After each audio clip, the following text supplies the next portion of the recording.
नमस्कार दोस्तों, स्वागत है आपका एक फिर ऐसे ही एक नए वीडियो में। दोस्तों, पिछली वीडियो में हमने पूरी कहानी को नहीं बताया था, इसलिए आपको इस वीडियो में स्टोरी और लव इस उन दोनों के लव के बारे में जो कुछ हुआ था शुरू से लेकर लास्ट तक बताऊंगा, तो वीडियो में बने रहिएगा। दोस्तों, साहिल के कमरे से वो सब सबूत मिले हैं जिसमें वो मर्डर हुआ था। साहिल के टोना टोटके के चलते उस व्यक्ति को मार दिया गया। ये अंधविश्वासी था जो कि टोना टोटकों पर ज़्यादा ध्यान देता था। ये सब चीज़ें साहिल के कमरे से बरामद हुई थी। सौरभ के कत्ल के पीछे एक बहुत बड़ा अंधविश्वास है और एक पाखंडवाद है। सौरभ का कत्ल जो है टोना टोटके के पीछे का राज है। तो इस वीडियो को पूरा देखना, मैं शुरू से लेकर लास्ट तक बताऊंगा। सौरभ इंग्लैंड से भारत आता है और उसको ये तक नहीं पता था कि उसकी बीवी के दिमाग में क्या चल रहा है। वो तो खुशी खुशी आता है और मेरी बीवी को बर्थडे सरप्राइज करने के लिए आता है और बेटी को, लेकिन उसको ये नहीं पता था कि उसकी ही बीवी उसकी हत्या कर देगी। उसकी बीवी को शायद ये नहीं पता था कि सौरभ उससे कितना प्यार करता था। सौरभ के कत्ल के पीछे उसकी वाइफ का प्लान नहीं था, बल्कि उसके बॉयफ्रेंड का, दोनों का प्लान था। तो ये कहानी कुछ ऐसी ही है। साहिल और मुस्कान के प्रेम कथा की कहानी उनके घर से कुछ इस तरह से आई है। मेरठ में ही एक परिवार में साहिल और मुस्कान का एक परिवार में जन्म होता है और उसी मेरठ के किसी स्कूल में साहिल और मुस्कान पढ़ा करते थे। उन दोनों की कहानी कुछ यूँ स्टार्ट होती है।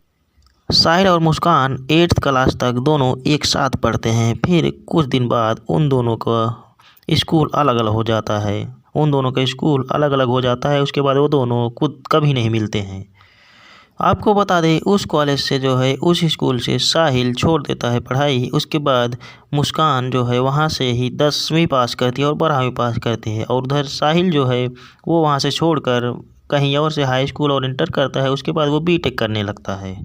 आपको बता दें कि साहिल मुस्कान को 8वीं क्लास से छोड़ा था, तो उसके बाद कुछ दिन तक नहीं मिला था। समय बीतता गया और साहिल और मुस्कान की दूरियां बढ़ती गई। उसके बाद समय बीतने के बाद 2016 आता है। मुस्कान एक स्कूल में पढ़ने गई थी, वहाँ पे उसे सौरभ मिलता है और सौरभ की मुलाकात उसी स्कूल में इन दोनों की होती है। उसके बाद इन दोनों की बातचीत होती है और सौरभ को मुस्कान उसी समय बहुत सुंदर लगने लगती है। सौरभ उसे प्यार करने लगता है और इन दोनों की बातचीत होने लगती है। ये दोनों बातचीत करने लगते हैं। उसके बाद इन दोनों को नंबर आपस में शेयर हो जाता है। ये दोनों काफ़ी दिन से रिलेशनशिप में रहते हैं। उसके बाद सौरभ कहता है मैं तुमसे शादी करूंगा। मुस्कान कहती है मैं भी तुमसे करूंगा, लेकिन ये सब बातें पहले घर वालों से कहनी होगी। सौरभ अपने घर वालों को कहता है कि मैं मुस्कान नाम की लड़की से शादी करूंगा और मैं उसी से प्यार करता हूं। तो सौरभ घर वाले कहते हैं कि वो दूसरी कास्ट की लड़की है, इसलिए मैं तुम्हारी शादी उससे नहीं करूंगा। इधर मुस्कान जो है अपने घर वालों को बताती है। उसके घर वालों का भी कोई रिएक्शन नहीं रहता है। फिर इन दोनों ने एक कदम उठाते हैं, काफ़ी जिद करते हैं घर वालों से। उसके बाद इन दोनों की शादी करा दी जाती है। कुछ दिन बीतता है, उसके बाद कुछ नोक झोंक होता है। उसके बाद सौरभ घर वाले ने सौरभ को घर से निकाल देते हैं। उसके बाद सौरभ किराए का मकान लेकर वहीं पे रहने लगता है। उसके बाद ये कुछ दिन वहाँ पे रहता है, काम धाम करता है। उसके बाद ये लंदन चला जाता है नौकरी करने। इधर बात करते हैं साहिल की, तो इन दोनों की दूरी बढ़ ही गई थी। उसके बाद मुस्कान जो है सोशल मीडिया यूज करती थी। एक ग्रुप था, उसमें इन दो ये कॉलेज फ्रेंड भी काफ़ी जुड़े हुए होते हैं, तो एक दूसरे को ये लोग जानते थे। उसी कॉलेज फ्रेंड ग्रुप में साहिल भी जुड़ा हुआ था। वह देखता है कि मुस्कान की डीपी लगी हुई होती है और उसका नंबर भी रहता है, और मुस्कान भी उसी ग्रुप में देखती है। साहिल भी जुड़ा रहता है और साहिल की भी फ़ोटो लगी हुई होती है। उन दोनों ने आपस में एक दूसरे से बात करना शुरू किया। सोशल मीडिया के द्वारा इन दोनों का मिलन होता है। और हाँ, बता दें कि मुस्कान के ही पड़ोस में जो है साहिल भी कुछ ही दूर पर वो भी रहता था। इन दोनों को आपस में मिलना जुलना भी शुरू हो गया और ये दोनों आपस में बातचीत करने लगे होते। उधर जो है सौरभ जो है लंदन में ड्यूटी करने गया था। इधर साहिल और मुस्कान का मेल मिलन होने लगता है। इसके बाद साहिल की माँ, जिसकी मृत्यु हो चुकी होती है, वो बीच में आती है। साहिल की माँ जो है वो साहिल से बहुत प्यार किया करती थी और साहिल भी अपनी माँ से बहुत प्यार किया करता होता है। माँ के जाने के बाद साहिल अपने आप को अकेला महसूस करने लगा। वो भी बहुत दुखी हुआ रह करता था। मुस्कान को यह सब देख के साहिल की कमज़ोरी पता चल गई। मुस्कान जान गई कि साहिल अपनी माँ से बहुत प्यार करता है। उसके बाद मुस्कान एक काम करती है। साहिल अपनी माँ से इतना प्यार करता था कि वो हमेशा यही बोलता रहता था कि माँ उससे बात करती। वो अपनी माँ के प्यार में इतना, माँ को इतना लाइक करता था, माँ के प्रति इतना प्रेम था उसका कि वो अपनी माँ से मानो साक्षात बात करता रहता था। इसी चीज़ का फ़ायदा मुस्कान उठाती है और साहिल को जो है माँ का अकाउंट बनाकर, साहिल के माँ के नाम का अकाउंट बनाकर वो साहिल को मैसेज करती है और वो उसमें टाइप करती है कि मैं ही तुम्हारी माँ हूँ। इस चीज़ में साहिल बहुत ही खुश हुआ और वो समझा कि शायद मेरी माँ ही है जो बात कर रही है मुझसे। वो साहिल से टाइपिंग करती थी और कहती थी, उसकी माँ बनकर टाइपिंग करती थी, कहती है कि मुस्कान बहुत अच्छी लड़की है, वो तुम्हारा बहुत ख्याल रखेगी, तुम उससे शादी कर लो, वो तुम्हारे लिए बहुत अच्छी लड़की है।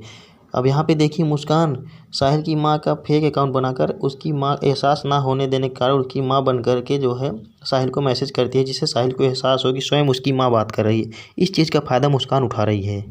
अब मुस्कान के चंगुल में साहिल पूरी तरह से फंस चुका था। वो भी सोचता है कि जिस मुस्कान को मैं इतना मिलता जुलता हूँ, उसकी तारीफ़ मेरी माँ भी कर रही है और मेरी माँ भी उसके प्रति उत्साहित कर रही है कि वो तुम्हारे लिए अच्छी लड़की है। साहिल ये सब सोचता है।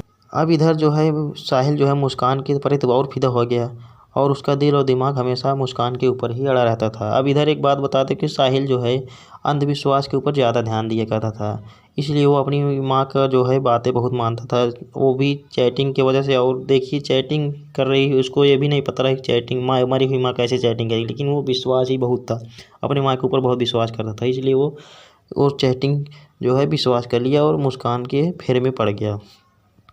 इधर जो है साहिल और मुस्कान का मिलनजुल होता देख सौरभ को यह बात जब कानों कान पर खबर पड़ती है तो सौरभ बहुत गुस्सा होता है और उन दोनों तीनों लोगों से झगड़ा करता है, साहिल और मुस्कान से दोनों से झगड़ा करता है और इस कहता है ये सब क्यों कर रहे हो तुम लोग आपस में।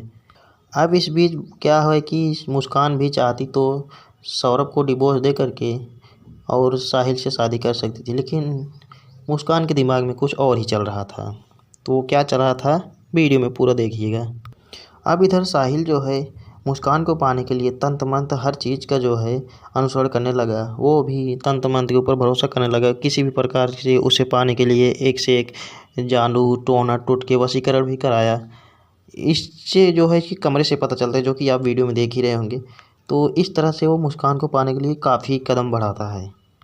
साहिल के दरवाजे पे काफ़ी तरह के तस्वीरें मिलती हैं और उसके दरवाजे के सामने भगवान शिव की भी तस्वीरें लगी हुई होती है। वो भी भगवान भोलेनाथ का बहुत ही बड़ा भक्त था।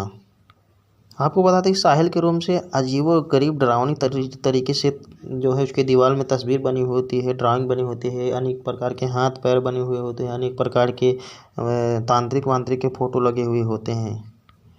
और साहिल के घर में अंदर भी एक भगवान शिव की जो है चित्र बना हुआ होता है, उसमें भी जो है कंकाल रूप से जो है तंत्र मंत्र भी लिखे हुए होते हैं, उसमें ओम नमः शिवाय भी लिखा हुआ होता है। उस कमरे में साहिल और उसकी माँ के साथ साथ वाली तस्वीर भी लगी हुई होती है। इधर मुस्कान के दिमाग में पता नहीं क्या चल रहा था कि वो क्या षड्यंत्र रच रही थी, ये सब किसी को नहीं पता था। वो डिवोर्स भी नहीं देना चाहती थी सौरभ को और पता नहीं क्या करना चाहती थी। और इधर कुछ दिन बीतता है और ये साहिल और मुस्कान दोनों सौरभ को मारने का प्लान बना लेते हैं, क्योंकि जो है साहिल जो है वो भी मुस्कान के ही अंडर में आ गया था। वो जो मुस्कान कहती थी वही साहिल करता था। साहिल भी अपनी माँ की बातों पर भरोसा करता था, क्योंकि माँ के फर्जी अकाउंट से मुस्कान उससे चैटिंग करती थी और कहती थी मुस्कान बहुत अच्छी लड़की थी। वो माँ की बातें मानता था और मुस्कान को पाने के लिए कुछ भी कर सकता था। वो साहिल तंत्र मंत्र के द्वारा भी मर्डर करना चाहता था, क्योंकि वो तंत्र मंत्र पे ज़्यादा विश्वास करता था ये। अब इधर सौरभ की बात करें तो सौरभ का पहला नंबर हाथ का पंजा दोनों काट दिया गया होता है, सर धड़ से अलग कर दिया गया होता है, पैर का भी पंजा काट दिया गया होता है। इसके पीछे क्या कारण है, ये सब जानने की कोशिश करते हैं कि आखिर ये ऐसा ही क्यों किया गया सौरभ के साथ। अब इधर क्या बात करते हैं कि जो है मुस्कान को जो है अपने हाथों से ही अपने ही पति का कत्ल करना, ये क्या होता है, ये कैसे किया जाता है, क्या होता है। और सर और धड़ को जो है हाथ को ड्राम में पैक करना, ये इस चीज़ के पीछे कोई राज नहीं मिल रहा था पुलिस को। तो पुलिस भी सोच में पड़ जाती है किस तरह से कत्ल किए गए हैं, कैसा कत्ल है। ये तो जादू टोने की बात जो है उसके कमरे से पता चलती है कि ये सब जादू टोने की वजह से ही किए गए, क्योंकि जादू टोनों में धड़ सिर को काटना और सब अंग को काटना वो सब तंत्र मंत्र के द्वारा ही किया जाता है, और ड्राम में पैक करना ये सब अलग बातें हैं। अब ये सब चीज़ों का जो है साक्षात सबूत जो है पुलिस को जो है तंत्र मंत्र के द्वारा साहिल के कमरे से मिलती है, और ये षड्यंत्र स्वयं मुस्कान रची हुई होती है कि कैसे करना है, क्या करना है। तो मैं यहाँ इस कहानी में आपको साफ साफ बताना चाहता हूँ कि मुस्कान और साहिल का जो है षड्यंत्र था। ये दोनों आपस में जो है इनकी षड्यंत्र थी। वो सौरभ के जो है मारने का प्लान, ये सब चीज़ें जो है तंत्र मंत्र के अंधविश्वास के कारण ही उसका कत्ल किया गया। और ये कत्ल ये जो है मुस्कान ही करवाई है। मुस्कान जो है साहिल को अंधविश्वास के फेरे में झोंक करके वो अपने ही पति का कत्ल करवा देती है। तो यही है, कुछ ऐसी ही है घटना ये, जो तंत्र मंत्र के कारण किसी व्यक्ति की जान चली गई और वो अपने ही पति का जान ले ली। तो यही थी कहानी, और इसके बाद का जो खबर आएगा मैं आपको बताऊंगा। तो तब तक वीडियो में बने रहिएगा, चैनल को सब्सक्राइब कर लीजिएगा। मैं वीडियो लाता रहूँगा इसी प्रकार से, घटना से आधारित। ये घटना सच्ची है जो कि मेरठ की है। तो मिलते हैं किसी दूसरी वीडियो में, तब तक के लिए हमें विदा दीजिए।